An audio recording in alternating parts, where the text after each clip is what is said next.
Good evening, everybody, and thank you very much for joining us for the second Percussion Community webinar of the 2019 season. My name is Caleb Rothy. I'm the Percussion Education Coordinator for WGI Sport of the Arts. My special guest this evening is Andrew Markworth. Andrew, thank you so much for joining us tonight. Thank you for having me. A couple of little house rules before we get started. If you're joining us live tonight, there's a couple of buttons that you can utilize. We've got a chat that can kind of pop out to the side of your screen, so you're welcome to chat to one another. If you find Andrew or I not that fascinating, we promise we won't look at it so that you don't hurt our feelings. But the more valuable and more important feature is going to be that Q&A feature. If, as we're going through this, if any sort of a question pops into your head for Andrew or for myself, please go ahead and type it out in that Q&A area, and we will get to those questions. The first ones in there, we'll kind of do like a first come, first serve thing. So as soon as you get a question in mind, there's no need to wait until the end of the webinar, until we get to a good break or anything like that. Just type it in there, and we'll kind of work those things into the flow. As always, we think these webinars go best when they're as interactive as possible. So if you're joining us live tonight, do get involved, ask some questions. Let's see if we can get some great conversations going. And if you're tuning in and watching this after the fact, you'll just have to suffer through the questions that we come up with tonight. But hopefully you can make an appointment to join us for our next webinar and tune in live so that you can participate with us. All right, Andrew, how are you doing tonight? Doing really well. Awesome. Awesome. I'm doing well. Thank you very much again for joining us tonight. So Andrew, you are the music director at Rhythm X. And I know you wear a lot of other hats in this activity as well, member of the WGI Advisory Board and also the steering committee. I'm wondering if you can give us just a quick kind of rundown of your bio and a little bit of your history in the activity for those that may not know you as well as some of us do. Sure. Well, I'll start from the beginning, I guess. I marched for 4 years at Centerville High School, graduated in 2001. So that was my first exposure to the WGI percussion activity. After that, I marched a few years at Rhythm X, and during that time started arranging and teaching at Centerville High School, first starting with the Front Ensemble and then eventually the battery writing as well. Started writing for Rhythm X immediately after I aged out in 2006 for the Front Ensemble. I've been doing that ever since, and had a variety of different roles at the organization. There's a few years where I was in more of an administrative role, other years where I focused more on the design. We're fortunate enough now to have a really good admin team in place so that I can focus on the show and making it great and teaching the members. Several years ago, we added a winds group, and I write the music for that as well. So that title music director is kind of a dual group type thing. Doesn't really mean a lot other than I kind of ultimately are responsible for putting all the music together and making sure that it's cohesive. Awesome. So that was kind of, going to be my first question for you is what is being the music director at Rhythm X entail? You mentioned that it's kind of putting together all the music. Can you give us a little bit of insight into what that means entirely? Like, how does that kind of play out in terms of your role with the organization? Sure. We have a very unique situation with our designers, and there's three of us that primarily do everything, which is me, Tim Fairbanks, who is the program coordinator and visual designer, and then Tim Jackson, who's the battery designer, also does visual design, and then myself. The three of us together, though, pretty much do everything together all the time. So we talk about all three aspects of the program. We kind of overlap in what we cover and what we talk about. Everyone's input is kind of involved in everything. So that's really the way everything works in terms of design. As far as my role in it, it's more laying out the music, making sure that it's paced well, making sure that there's a clarity of intent throughout everything so that the battery and the front ensemble stuff works together. Ultimately, it's not my final decision to do anything, but it's more my role to make it happen. And so that's kind of what I do. I also do all the electronics planning as far as the design element of that goes, and just kind of making sure all that stuff is up and running all the time.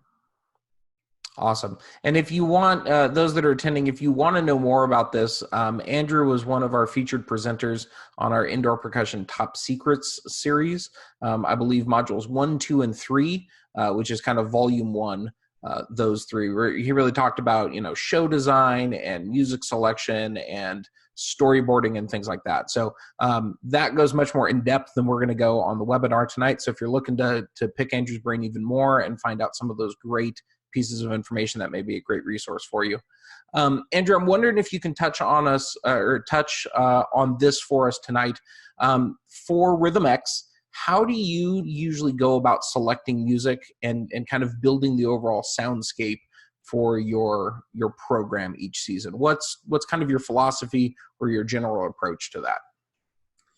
I try to approach every season differently, and I feel like we finish a certain season, we start talking about the next one, and I try to wipe the slate clean as far as just the choices that we've made. I feel that helps kind of look at, instead of going back to a formula or finding kind of a bag of tricks that works, making sure that every choice is specifically appropriate for the concept that we choose.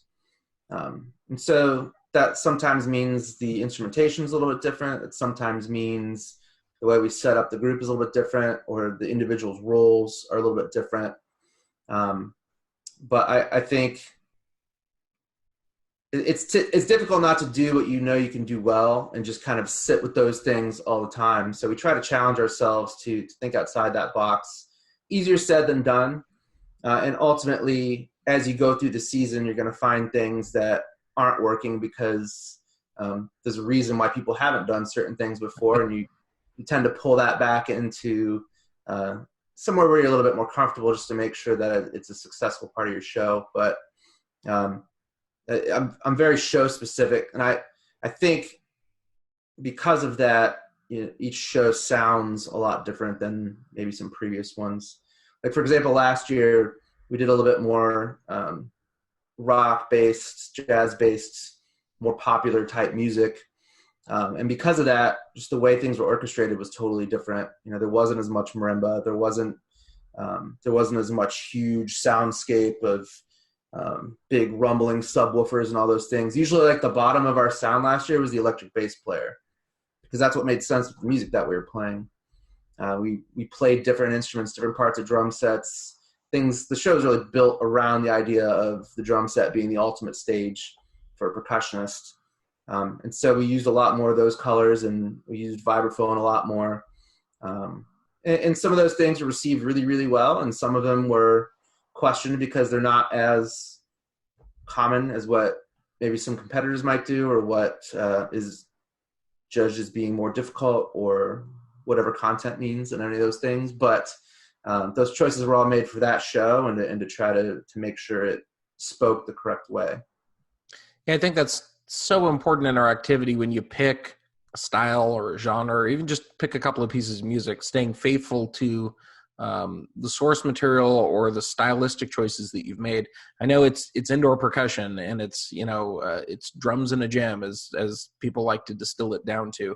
But really, we're talking about bringing music to life through percussion instruments, but also some other things.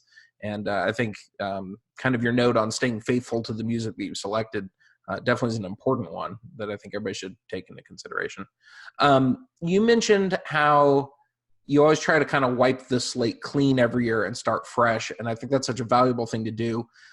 Now that you've been in the activity for so many years, and you have this history of all these programs and all these shows that you put together, if you were to look back, are there some threads that you try to keep the same year over year, not in terms of music selection, but just in terms of things that you've learned that no matter what style or direction your show goes, you want to make sure that you keep consistent?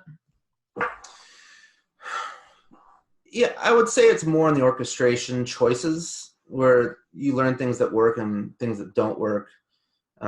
Anytime, like, for example, if you're using some sort of spoken word or anything with lyrical content in it, sung or spoken, keeping that ultimately clear is a huge thing. And It's very easy. If any judge ever can't understand part of any word that you ever say in a drumline show, they harp on that a lot. So if that's an element of your program, which a lot of people's it often is, making sure that the space for that is always there. You have to plan for that. So even though it's not how I would maybe produce something, if I was just making it for an audio recording, it's something you have to understand just about the activity in general. So there's a lot of little things like that. I know that's not like a music-based thing, but definitely affects everything that you do.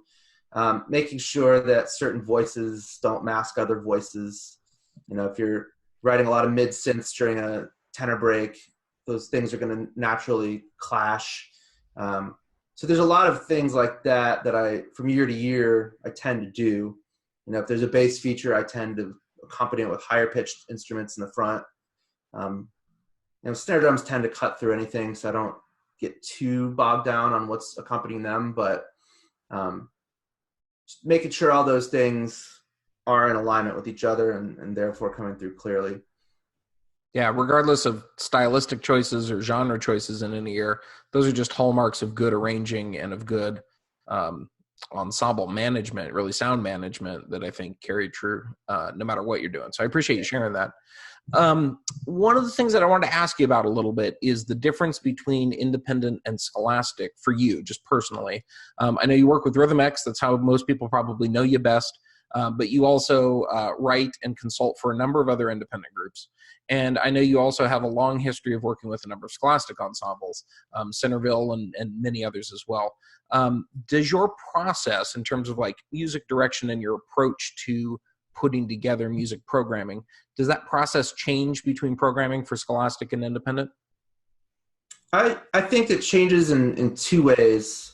One of them is just, you obviously are dealing with a different level of talent, maybe not across the board. There are some scholastic groups that are ridiculously talented, and there's some independent ones that are maybe still brand new and developing. So that's not always necessarily the case, but I think you have to find some different ways to, you can't just rely all the time on extreme virtuosity in the scholastic groups to carry the moment. You used to be able to, because the scholastic groups used to be some of the best groups we had about 20 years ago. But that the independent groups have grown so much since then. Just the maturity of some of the players, you can really hang your hat on some of those moments. Doesn't mean you can't do that at all in scholastic, but having a different way to connect with the audience than that is important. Doesn't mean that you shouldn't have that in independent either, but I do find that I think a little bit differently, and maybe it's just the depth of the selection and making sure that it comes across on a first read a little bit better. So that's kind of one thing that I consider. The other thing is kind of interesting. I was talking with Mike Jackson a couple of years ago about this, and it never occurred to me before, but he's talking about how the challenge, like when he was at Mission Viejo, he could do whatever he wanted with those kids because they couldn't go to any other school. Right. They were members of that high school, and they were his program, and they were going to do the show that he did, and he'd have to worry about recruiting. And then now you're in Broken City, and you're in the same ballpark as at least two other top-tier groups, and the members in that area are trying to decide which one they go to. You have to consider that in programming your show a little bit, because you want to be able to do really high-level things and not be limited by your talent, but at the same time, you know, people make choices. And, you know, I'd never thought of it that way before. We live in a different world. We're a little more isolated in the Midwest where, you know, regionally you're not as condensed as some of the stuff in Southern California, but that's just something to consider where you might have a little more freedom in the scholastic area where you might not in independent. Yeah, I think the phrase he used one time is, you know, basically your show every year as an independent group is your ad campaign for that independent group. And if it resonates and if people look at it and they're like, I want to be a part of that, then they audition next year. And if they look at the show and they're like, I don't want anything to do with that, then they're not auditioning, they're going elsewhere. Absolutely. Yeah, it's a really interesting perspective to have on all that. And he's totally right. With the scholastic group, you know, you come in as a freshman, that's your group. Like, you already Yep. know for the next 3 years, that's your home, and you're going to pour everything you have into it. So it takes it off the plate, this idea of, let me look around and see what else is there and what my other options are. Your options are to make your high school fantastic, no matter what kind of show is being done. Yep, absolutely. So I have a question for you, and I've asked this before of a couple of other guests, but I'm always curious to get everybody's answers on this, especially with those that have a lot of longevity in the activity, because you've been working with a number of high-level groups that have been at the leading edge of the activity for a number of years. And it always occurs to me that one of the most difficult things to do is not to rise up and have a successful group or have a successful year, but it's how do you maintain that success. How do you maintain kind of that cutting edge? So, Andrew, I'm wondering how you go about staying fresh in this activity, in an activity that has changed so much and evolves so quickly. Yeah, it's a tough question. I'll do my best to answer that, other than I just try really hard. I think I'm in a fortunate position now where the group has gotten to a certain level of recognition where, if we do something that's a little bit out there or a little bit different, you end up, people buy into you wanting to do it. Not so much the judging. I'm just talking about like your own members. Like, they trust you enough that we say, hey, go do this crazy thing that's never been done before. They're excited to try it because they know that's what we're all about. So luckily, in this day and age for our organization right now, we're in that position where they're very reactive to those types of things. For me, it's not losing sight of whatever you do needs to be really, really cool. And it doesn't have to be one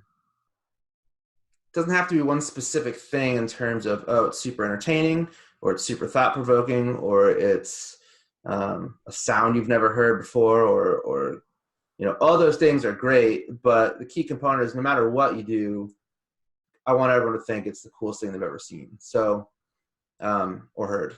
So keeping that in the back of your mind all the time can, I think, sometimes stop you from going down a path where you go really far and realize it's not worth it.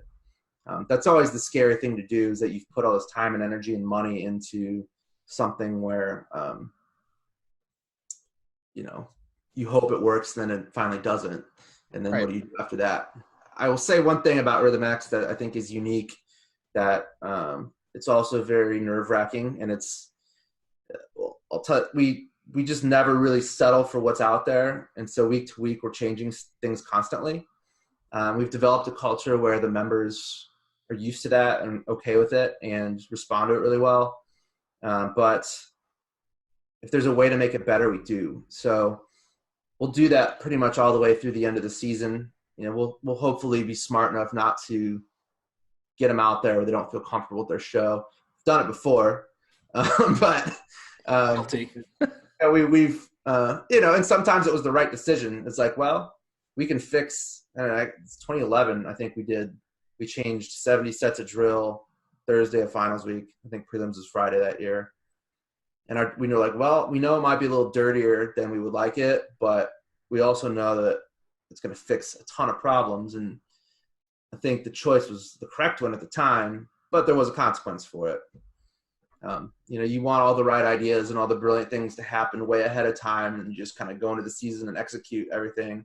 But sometimes a brilliant idea happens in the middle of March, and then what do? Not use it? I mean, you have to make that choice. So that's a little bit off of what you asked, but I guess it's just kind of a constant process of trying to stay fresh rather than a year-to-year thing, just kind of a mindset we try to always stay in. Do you ever get to a point when a season has just ended and you've poured everything you have into it, and now you're kind of looking at the upcoming next season and it's a blank slate and you wiped everything away? Do you ever come across that feeling of like, I don't know what other ideas I have? Or do you find that it's more once the season ends, you've already got a fountain of new ideas that have percolated to the top and you're kind of ready to go?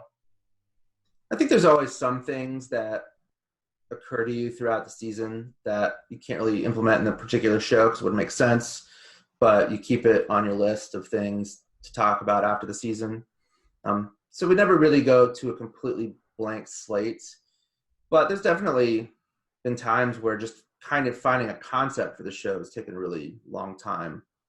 I think random ideas tend to always kind of happen, but making that into something that connects and makes sense and, is intriguing for 7 minutes, that's where it becomes a little more difficult. So we usually try to start the process each season by just kind of talking pros and cons of the previous year. One thing I think that can be a mistake is that you've figured some things out and done some things really well in a show, but then you're so focused the next year on doing something different that you just kind of throw out all these things that worked.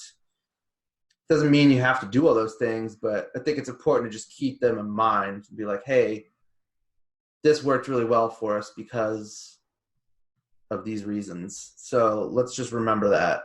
Doesn't mean we have to do that, but I think it's important. And some of that might just be construction. Like we made a careful effort not to lead your eye in a bad direction at any point in the show. Let's keep that on the list of things that we always consider, or whatever it is. So yeah, it's always a challenge, but there's always plenty to talk about at our meetings, and making sure that we are thoughtful about anything that's going on, or how you always want to be a little different each year, but you don't want to totally alienate what people like about you either. Right. I think everybody's got, an identity and a brand. Even if you're an aspiring A-class ensemble that's just getting started, you still have an identity and a brand. And I think everybody wants to stay consistent on that, stay consistent with their brand, stay on brand.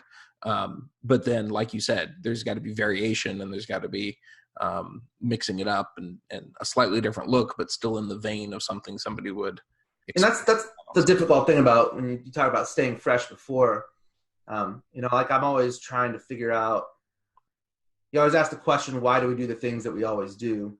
Why do we play snare drums, tenors, and bass drums, and marching cymbals, and marimba, and all those things? Are certainly not limited to that. And we're always trying to explore ways to maybe do that a little bit differently. But at the same time, those are the things that make our activity unique to everything else that's out there in the world.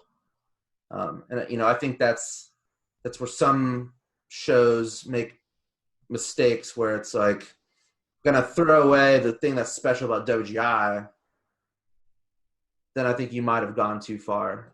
People, I don't know if that makes sense. Like, although it may be something where from group to group, a lot of groups do it the same, that sameness is also what makes this a unique activity. So finding that balance between, and for me, a lot of it's just the skills, like bass drummers splitting things, and the shortness of sound of the snare drum, and lining that up and having that precision, and the techniques involved in playing Stevens grip. All those things I think are impressive skills that, like, if color guard, if they never tossed equipment, then it really wouldn't be the same activity. So right. Well, some of that is just fundamental to the DNA of what we are. And we have a huge legacy to look back on, and that this activity has been inspired by. And so I think it's important to keep that at the forefront, while at the same time going, okay, what's core, what's central, what do we all have in common, what makes this indoor percussion? And then what are the different elements that I can add that makes it fresh and unique and progressive, and all those other things that we talk about all the time. Right. What role does working with other people play in terms of you feeling like it's keeping you fresh and things like that? Do you mean just working with a team of designers, or do you mean? Yeah. So you were mentioning before, you're kind of part of, a trifecta of people that are designing and programming specifically for Rhythm X. How does working collaboratively with them affect or influence your feelings about staying fresh and staying current and open to new ideas in the activity? I think the three of us are open with each other quite a bit. And so, and maybe too much so sometimes, we try not to get our feelings hurt, but we also want to make sure that we've considered everything. So I think having honest reactions to what you see and hear, trying to always think of a way to make it better, all those things help keep things fresh. And whether it's the beginning of a conversation or whether it's like, oh yeah, I should totally change that. I usually, I could be defensive about stuff I've done just because I've put a lot of thought into it and there's a reason for everything. And sometimes my initial reaction when I hear criticism of it would be to not shut it down, but be like, hey, well, here's why I did what I did. But then 15 minutes later, be like, all right, I see what you're saying. Maybe we could do this instead. Like being able to go back and forth helps you kind of move into a zone that often is better. So, and that's kind of like a thing that I told you before. We tend to be that way throughout the whole year. We at Rhythm X last weekend, we redid the first 45 seconds of the show. We had learned that in October or November. And Tim Jackson was kind of like, it's just not really what I thought it was going to be. And it's not really setting the mood that we talked about setting. And it was like, you're right. So how can we do this differently? And so we came to a different agreement on how to do it without changing too much of what's going on the floor. And it works way better. But, that was something that took 2 months to really get to, so. Right. Yeah. There's a lot of labor involved in those small, teeny things. Yeah. That nobody else will ever recognize, but are essential to you guys bringing a vision to life the way you want it to be. Yeah, that got changed the day before the first show, and so no one will even know what it was. That's just going to be what people know of the show for here on out. Yep. I love that. Taking risks. When your gut says, I got to do something, even if this throws a wrench in the process, your gut is telling you something, and it's time to make those adjustments. All right. I've got one other question for you. We're kind of talking about like process and creativity and certainly your role as music director. So one more question kind of in this vein, and then we'll change gears a little bit. What advice might you have for young aspiring arrangers to help them learn the craft and kind of take a step forward in this field? I think about this question as, what are some of those things you've learned along the way that you wish you could go back and tell the younger version of yourself? To save you some turmoil, but to also help accelerate your growth in the activity? Sure. The first thing is just ask a lot of questions. Find what you like. Really identify sounds and presentations of those sounds that you find appealing, and then ask a ton of questions on why you feel that way. So that's something when I was first starting writing for Front Ensemble. Like I was a snare drummer. I didn't have any Front Ensemble experience. Played marimba in music school. I was a percussionist, but I was not super experienced in that area. So I just asked all my friends that were good at it. I asked all my instructors at all the drum corps I marched or indoor, picking their brains on why they did what they did. So I think just being inquisitive is kind of the biggest thing.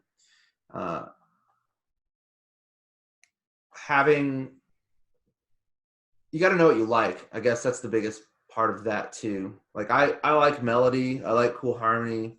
I'm drawn to those things more than maybe some other. I'm less of a percussion ensemble minded person. Whereas I know there's a lot of other people that have gone through college and are obsessed with that type of thing and the details and all that. I kind of start the other way and work my way towards making it percussively cool. And that's just what I like. And so I just make sure that that's a priority in how I write. So that's okay, I think. And if people have a style and if you don't think that what you're writing is the best thing ever, then you're doing it wrong. Like you've got to be creating things that you really love, while working with others and, making sacrifices and all those things too. But I think if you lose sight of that, then you're never really going to have the passion in the right area of your goal. Yeah, I think that's so important. That word passion really resonates with me a lot. If you're working on a piece of music, you're working on your arrangement of it, your orchestration, your interpretation of a piece that maybe other people know, if you're not loving the things that you're coming up with, it shows, it comes across. And when you can tell that the arranger and the orchestrator and the music director and what have you, is totally in on what they're doing and is carefully crafted every single moment, it elevates that program, that presentation, that performance so much.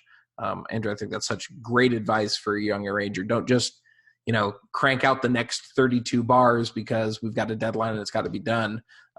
Find space to be able to craft those 32 bars the way that you feel passionate about it, and then you've got something that you're onto.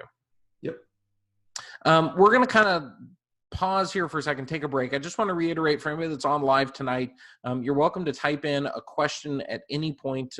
If anything that we're talking about kind of shakes free in your brain, something that you'd like to pick Andrew's brain on or pick my brain on, it can be about the stuff that we're talking about, but really it can be about anything in indoor percussion. You're welcome to enter in those questions at any point. I know we have a couple of people that are joining us live that have jumped in since we started. So thank you very much for joining us, and feel free to use that Q&A feature whenever you'd like. One of the things that I received this season, kind of one of the biggest requests for the 2019 webinar series, was to spend a little bit of time diving in on front ensemble mallet selection. And I thought, with Andrew as our guest tonight, what a perfect person to talk about that and to share some insight and some wisdom on that. So all of you that emailed with those questions, we hopefully this will be able to at least give you his take on it and some do's and don'ts and tricks of the trade and that kind of stuff. So Andrew, if you will, let's dive in a little bit on front ensemble mallet selection. I just kind of want to turn it over to you and let you share some of your philosophical approaches to this, how you go about doing it, and hopefully this can take us down some interesting avenues. Sure. Well, I think early in your process of arranging or teaching a group, it's important to experiment a lot and make sure that you're aware of all the sounds that you have at your disposal. And a lot of groups are bound by a contract with a certain company, and that's cool. Every company has a ton of different mallets. So making sure that you're aware of what's possible first. For me, I usually end up with a certain array of mallets that are go-to. Usually like 4 different ones for the marimbas, maybe 3 for the vibes, that I'll use pretty much just those for the entire show, unless there's like a specialty moment where I want to do something a little bit different. There's always a spot in every show where I'm like, all right, we're going to do a different sound than what normally works for me. So I think finding your kind of go-to zones is helpful. Don't always rely on that, but that's a good start, and it helps you kind of hone things in. First thing to consider is just the range of the instrument and how it's going to project. So typically the upper part of the board speaks really well with harder mallets, not so well with softer mallets. The bottom end of the board speaks well with any mallet, but when you get too hard, it's going to be brittle and it's going to crack the keys and generally unpleasant sound. So oftentimes just the range of the passage is kind of puts you in a zone. So it's narrowed down your potential mallet choice for what works there. And then beyond there, it's whatever works with the music. So I know that's kind of broad, but you got to think emotionally what you're trying to capture with the music. Is it supposed to be something that's tense? Is it supposed to be something that's got a little grit to it or a little bite and you want to use a harder mallet? Or is it something that's a little bit more fluid and it flows and it's got lush harmonies and things like that, where you're going to want something a little bit softer? There's a couple little things that I do that are maybe slightly different. A lot of times for my vibraphones, I like to have a birch mallet option, at least with maybe some of the harder mallets. It's a lot of times where they're playing something that requires a lot of quickness. Certainly not every group that I do, but they might be playing a mallet run with their inside mallets, and on rattan that can get just a little bit clumsy. And so having a birch option is often preferred just so that it feels better in their hands. Don't necessarily prefer the sound of the birch I would say actually the sound I probably like better on rattan, but for the player's sake, I'll do that on some faster runs. I think don't always assume that vibe mallets are only for vibes and marimba mallets are only for marimbas.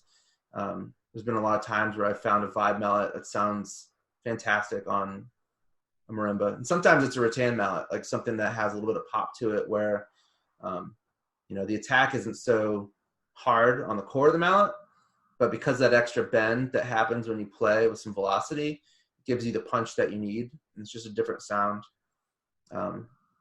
I've liked that for more Latin American type music, actually. So experiment that way. There's not too often where I like the sound of a marimba mallet on a vibraphone, but doesn't mean that it's impossible. Trying to think what else is particularly pertinent. Well, I think one of the best things you shared so far is this idea that to let the sound be your guide more than anything, not necessarily the way that the marketing materials are put together from the manufacturer of the mallet, and they go, these mallets group together and these mallets group together. Right. But actually, there's no substitute for getting the implements themselves and trying them on your own instruments, and almost ignoring what the model number is for a second and striking the bar and listening to it and let your ears be the guide. If it sounds good, it's a good mallet to use. If it doesn't sound good, it's not a good mallet to use in that range, in that register, or on that instrument.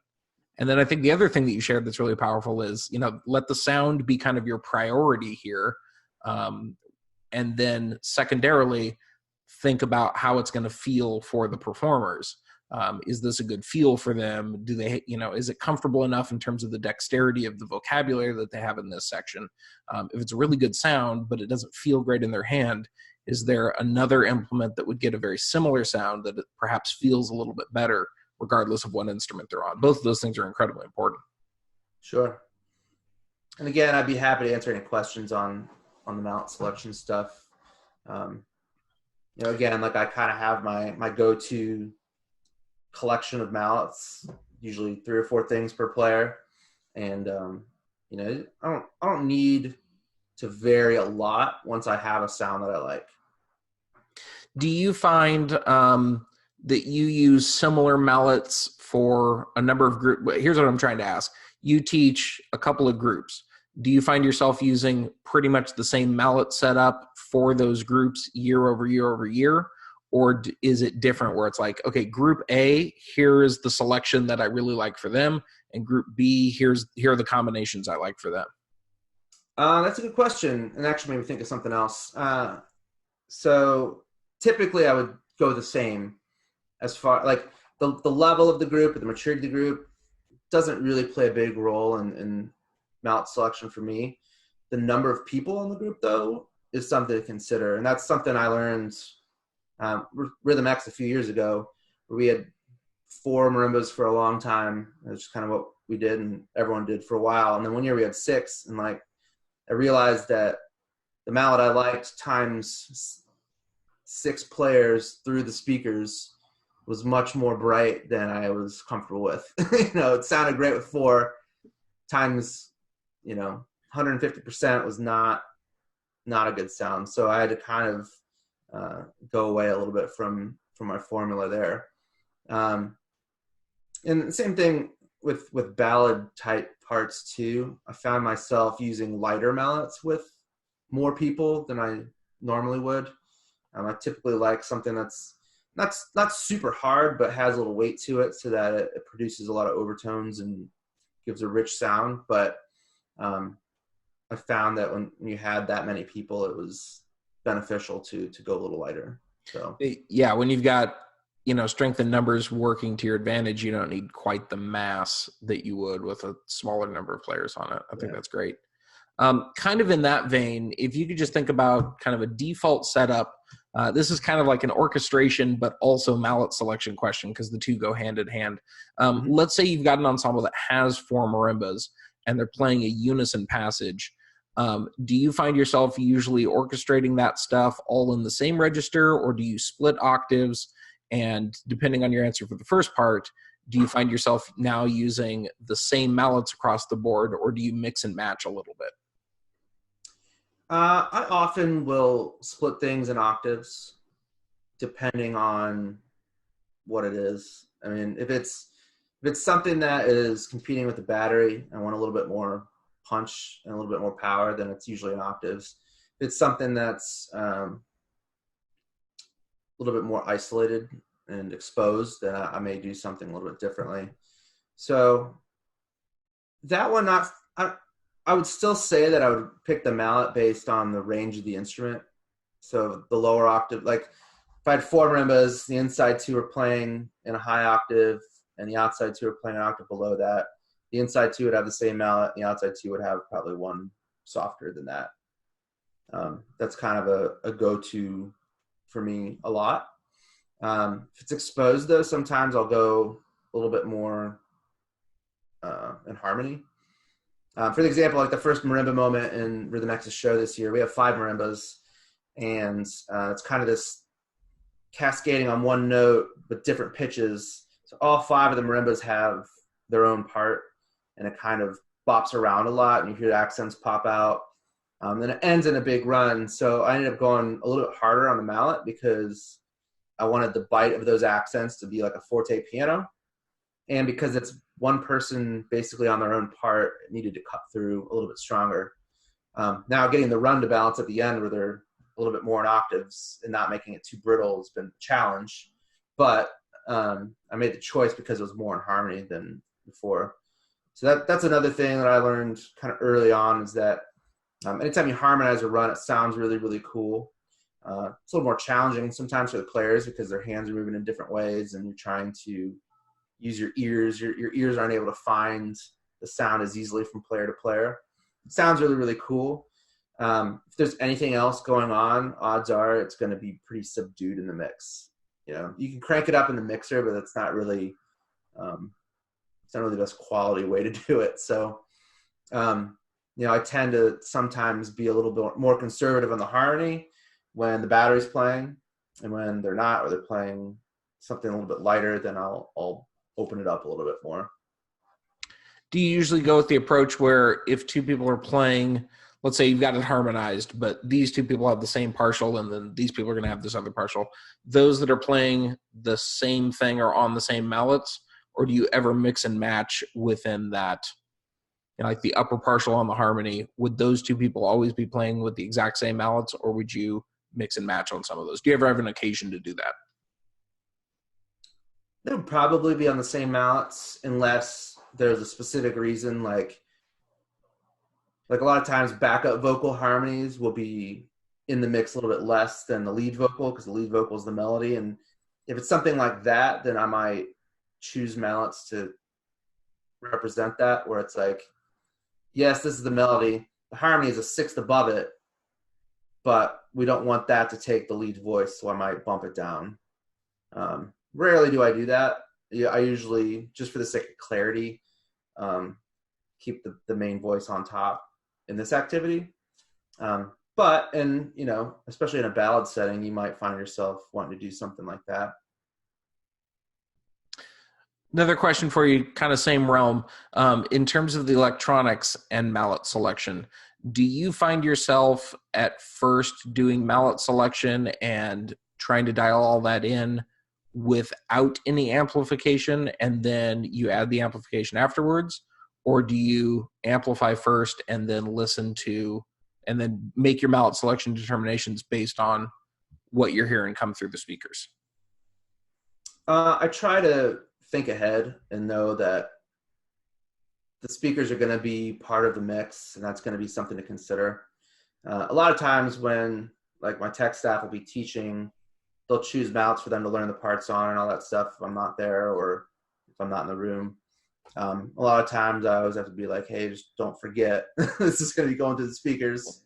So I know, like, here it's coming through a little bit better, but maybe that'll be a little too much. So I might dial some things down once we get the speakers in there, but try to plan for that and think about it. At the same time, I try not to over amplify. So I like it to sound as natural as possible, and I like the speakers to really just make it sound like we have twice as many marimbas and not just amplify marimba. Right. Rock concert marimba, but right. So trying to keep a natural sound existent in the mix can be a challenge. So, you know, I think because of that approach, I probably don't end up having to not having to change too much, because we kind of plan for it that way, knowing that the players are going to play out when they need to play out, and they're going to be aggressive if that's what the moment calls for. And the amplification will be there to help if we need it. Before we kind of change gears, we talked a lot about marimbas. We've talked about vibes. Do you have any like go-to setups or tricks of the trade, things that are kind of norms for you with regard to Xylo and Glock mallet selection for indoor? Yeah, I tend to go. It's kind of I like heavier Xylo and Glock mallets. I like bigger ones, stuff that's a little darker, but I like them to have a lot of sound, but not be too bright. And for me, that's just because I don't want that sound to be so separate from the other sounds. Like, I'd rather treat the xylophone as like a piccolo marimba and have it be part of that choir, have it blend, have it add a little punch to what you're hearing, but not like this separate texture that really pulls your ear away from the rest of the sound. Same thing with the Glock. Like, I often have that as part of the vibraphone section, especially nowadays with a lot of the pedal Glocks, where the approach to the instrument can be very similar. So I tend to do that. I like having a covered option as well, like a cord wrapped xylophone mallet or something like that, where if you have the opportunity, you can blend it even more if it's something that needs to blend. Now, there's stuff that's, you know, if you're playing like an orchestral excerpt, something that's meant to be more soloistic in nature, I would probably approach it a little bit differently. But if it's something you're trying to blend with the ensemble, then I go darker and heavier. I love it. I think that's great advice. Last question. I think this is like the fourth time I've said last question, but I think this will be the final one. Thinking about specifically for scholastic ensembles, you have a setup for indoor. We've talked about that quite a bit. If we think backwards to fall marching band, is it typically the same mallet setup for you? Or do you have like, these are my go-tos in the fall, and then my philosophy changes in the winter and I have a different set of go-tos? I would say it's the same, but I would say in the winter, I probably would venture beyond it more often. So like, if you've got kind of my go-to set, that wouldn't change from season to season. The fall, I probably would rarely step away from that, just because it's rare that you're exposed to a degree in an intimate environment where that would make a huge difference. Indoor is when I might be a little more experimental and try something outside of the box. So if I'm hearing you correctly, maybe one of the best pieces of advice, let's say I'm on a budget, it's a young ensemble, we don't have all the resources in the world. What I should prioritize as a group is coming up with kind of a default configuration of, here are some mallets on this instrument family that sound really good for my orchestrational style. And I should invest in finding that selection of mallets and then kind of honing that and using that season after season after season, complemented sometimes with some, slightly different sounds for indoor. But really the most important thing for me is not buying out the whole catalog. It's finding that set that works for my sound and then utilizing that year over year. Yep, absolutely. Awesome. Let's see. All right, I got one question came in for you. Rob's wondering this. He says, do you have any general approaches or tips for basic mixer and electronic setups? Kind of one of the examples was, I put marimba mics under C3 and C5, or I don't support the upper end of the EQ for marimbas because it naturally carries. Anything like that. Do you have any like basic things that you always do that are part of just the Andrew Markworth setup? Yeah, I don't think I pick a specific key that I put the microphone under, but I do try to equally distribute them. Sometimes people will take the two microphones, and if it's an outside player that might be playing lower range, they'll set them there a little bit more, or if it's an inside player, maybe the opposite. Depending on the show, that might be a good idea. I typically just kind of put them 1/3 and 2/3 and try to set them so that the EQs overlap the correct way, where you're not getting too much into both mics when you're in the middle of the board. So that's kind of how I go about doing that. As far as rolling things off in the mixer, that's a tough one. I would say generally I would do less to the channels. If you've got some great experts and people that really know what they're doing, people like to add gates and compression and roll off certain frequency and all those things, and all that can be helpful. But ultimately what you're going for is you're trying to recreate natural sound through the speakers. So a lot of times I think people are better served by doing nothing, because they're going to get a more natural sound than when they like put a bunch of junk on the channel and it sounds really artificial. Now that being said, there are some frequencies that you're just never going to use.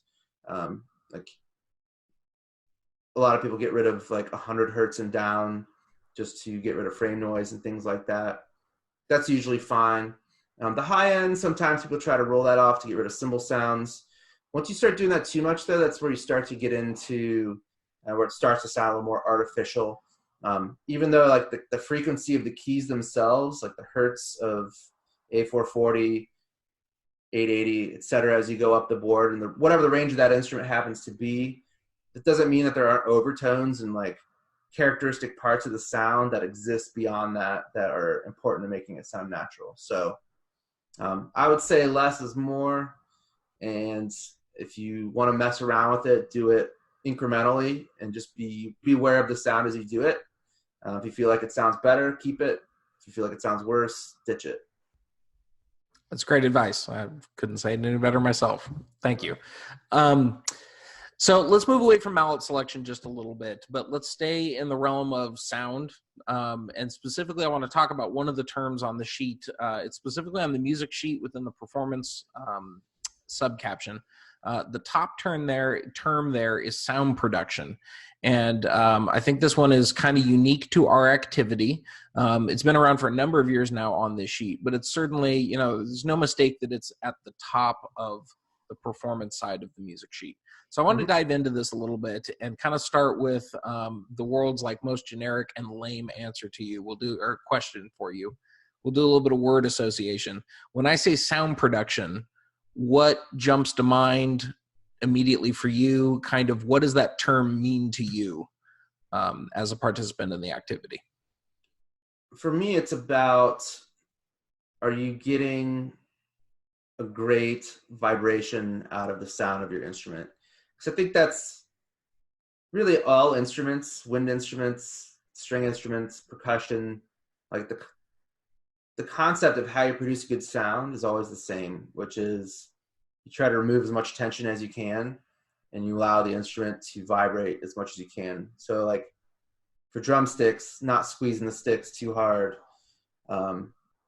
not playing too staccato, making sure that you're allowing the keys on the instrument to vibrate as much as they possibly can, that you're playing in the zone on that instrument so that it produces the best sound that it possibly can produce.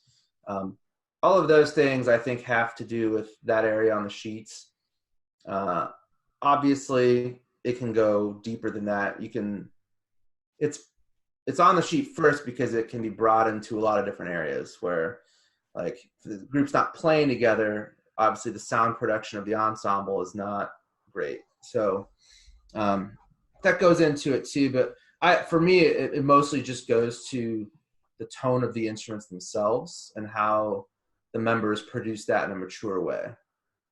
I love it.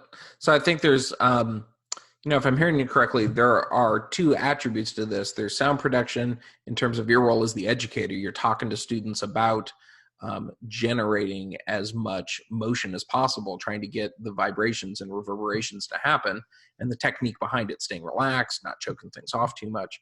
But then there's also, you wearing the producer hat and thinking about sound production as in, I need to take in all the inputs I'm getting from the performers right now and sculpt the sound of the ensemble. Would you say that's a fair assessment of kind of the two attributes to that? Yeah, I think so. You know, some of the production part of it as the producer, like you just said, goes more on the other side of the sheet for sure. But making sure that it's, you know, like the tuning of the drums. You know, there's a lot of things to do to make sure that you're being set up well so that a good quality sound makes its way to the audience. Awesome. On the same note, or a slightly related version of this, I'm wondering about now in terms of being music director, something kind of interesting. Most ensembles will have somebody that is working with and orchestrating the front ensemble and somebody else that's working with and orchestrating for the battery. And a lot of the time, those can be conflicting parts of an ensemble, because everybody's going after trying to bring to the forefront what they think is most important for the thing that they're most invested in. So I imagine a big role of your part as music director, and I know you're not the only one that has a hand in this, is trying to find a way to balance the contributions from those two sections. I'm wondering if you can talk a little bit about your philosophy and your approach in terms of balancing contributions from the front ensemble versus the battery when trying to look holistically at the whole ensemble. Absolutely. That's a huge part of what I do in rehearsal. And probably 50% of my time is with the iPad, trying to dial things in on the laptop and in the mixer and making sure that that element isn't a distraction and it's contributing in the right way.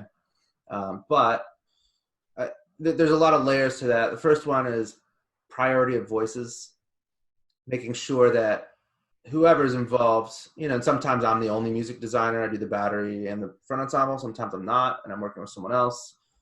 Rhythm X, I've been working with Tim Jackson for so long that we work really well together, and there's a lot that doesn't need to be said because we know how it's going to happen. But whoever that group is has to decide this voice is priority 1, this voice is priority 2, this voice is priority 3. And making sure that that's actually what's happening and not just happening in your head. And that's really the hard part that I think a lot of, especially younger designers, you know, they know what the MIDI sounds like. They hone in on certain aspects of the production. And then when you end up trying to explain to a judge that it sounds a certain way and it doesn't sound that way to the judge, you're in for a rude awakening because you're not really removing yourself from what you know.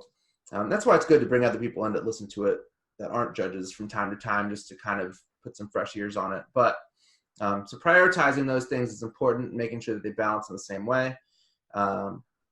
Achieving that clarity can happen through a lot of different means. Obviously, volume is one that we tend to think about the most, making sure that the volume of all the layers are set up in a way that the priority is correct. But the voices can be separated in different ways in that too. You can separate it by timbre, you know, like the attack sound of one instrument versus another. You can have stuff at the same volume and be able to read two different sounds if they work together the correct way.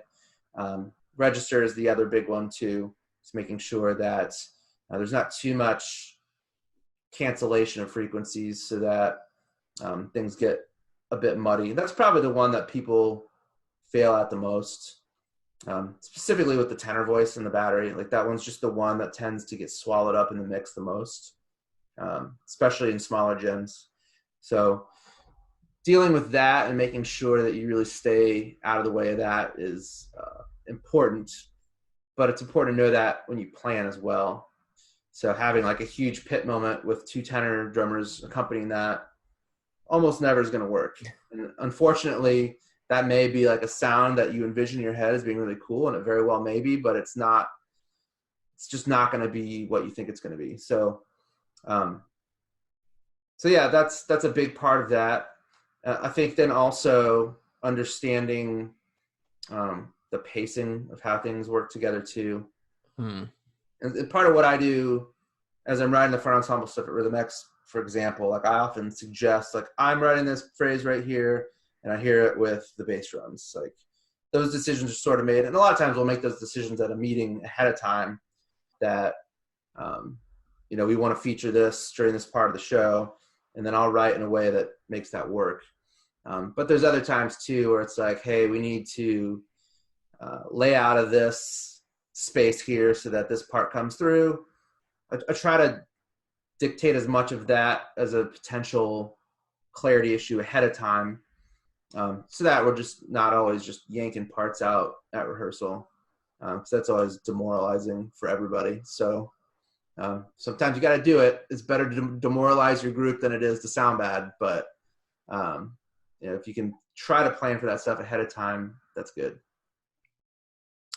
Awesome. Great response. And man, so much great information in there for everybody that's listening. Andrew, I think we'll kind of wrap this thing up here at this point. I've got one final question for you before, again, we just do some normal housekeeping stuff. And that's this, just to kind of summarize everything. If you could, what is one thing that you wish everyone knew about sound for indoor percussion ensemble, or one thing maybe that a lot of people know but you wish they took into consideration a little bit more? I know we've kind of touched on that theme tonight, but I'm wondering if there's any other thing that you wish everybody took into consideration a little bit more for kind of the betterment of the whole activity. If I had to pick one thing, it's more about direction of what you're doing horizontally in terms of music. Something we haven't really talked about at all, but people, I think, often design very vertically and create a moment or a few bars or something like that. But then when the moments get put together, it just doesn't work. So some of that's just big picture stuff, and some is just within each phrase, making sure that you have payoffs, you lead to them in the correct way. If you are expecting a response, leave space for that. If not, don't, or make it work in a way where we're not. Sometimes people leave spaces for things where it just feels really choppy and awkward. But understanding the horizontal direction of where you're going with things, understanding where the peaks of the program are, that's one aspect where I think people overlook. And that's the aspect that I think separates the great groups from the good groups. Yeah, I was just going to say, if you're a student of this activity, and I would hope that we all are, if you look at the best of the best in every class, I think this is true no matter what class we're in, no matter what skill set is involved, the top things usually right at the top because of this horizontal coherence in everything they're doing. There's somebody that's thinking about not just checkpoint A, checkpoint B, checkpoint C, but how do we weave from all those ideas together? And I think your point is very well taken. It's easy in this activity to think about those events, to think about those singular things like, I want to have a this, I want to have a this. When really most of our show are not those vertical events. It's the connective tissue that brings us from one idea to the next. And how do we get to all of those that ends up being so significant, especially within music, especially from a holistic standpoint in music. So I think that's so well stated. Anything else to add before we sign off tonight? Well, and just one more thing on that is that it's a lot easier to go back and make a moment vertically work better. Going back and making something horizontally work better is really, really hard to do as you get into the season. So that's why that should be a priority. It's easy to go into a phrase and be like, how can I make this phrase be more successful? It's hard to be like, hey, I need to cut this 30 seconds and glue this together, add something here. So that's all I would add to that. Thank you for having me. This has been fun. Hopefully people have gotten something out of it. And, if anyone's watching, don't hesitate to find me at shows where Rhythm X might be and ask questions or say hi or whatever. We'd love to see you. So you all heard that right. Andrew wants you to go find him in the lot at every show. Everybody go find Andrew, pick his brain, borrow some of his mallets. Yeah, as long as you come and hype the group, I'll be happy with it. And critique his horizontal orchestration, I think, is the bottom line. That's what he's looking for. Please do. Everybody, I want to thank you so much for joining us tonight. Our next one of these webinars, the third webinar of the season, is going to be on March 7th. Don Click is going to be our special guest for that. I'm sure it's going to be a fantastic conversation. So if you've got questions or things like that you have for Don or for me, you can reach out at any point and shoot those things over to me. Again, March 7th. So mark your calendar, and you'll be getting some emails with registration details and all that kind of stuff for it. Again, thank you very much for tuning in tonight. Be good out there. Have a great start to your season if you haven't made your debut yet, and we'll see you in about a month. Thanks, Andrew. Thank you, everybody else.